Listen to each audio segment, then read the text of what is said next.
In today's video, I'm going to teach you how to fix Doordash not placing order. If you're tapping place order and nothing happens, don't worry. There are a few reliable ways to get your food on the way without getting stuck in a loop. First, if the Doordash app is giving you trouble, switch to the official Doordash website instead. Apps can occasionally run into glitches or session issues, while the website often keeps working normally. Open your preferred browser, go to the official Doordash site, and sign in with the same account you use in the app. Try recreating the same order there. If it goes through, that confirms it's an app-side hiccup and you can continue your order from the browser with confidence. This quick switch is one of the easiest ways to bypass a temporary app problem.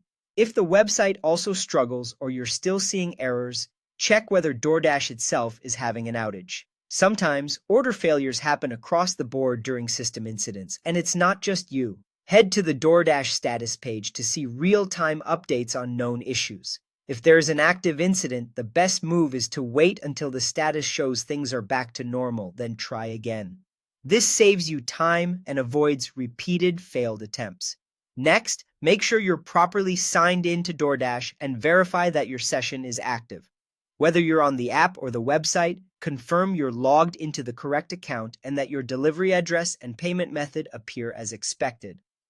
Then try placing the order again. This simple check catches situations where you might be browsing as a guest or your session quietly timed out, which can block the final step.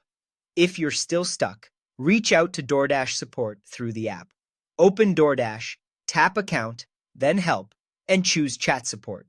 Briefly explain that your order won't place and mention whether the app, website, or both are affected. Support can review your account, confirm if there's a broader issue, and help push the order through or advise on next steps.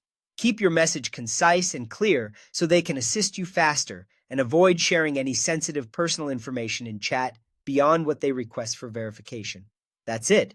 Start by using the website, check the Doordash status page for outages, confirm you're signed in, and try again, and contact support if needed. Follow these steps in order, and you'll usually get your order placed without much hassle. Thanks for watching, and I hope this gets your meal on the way.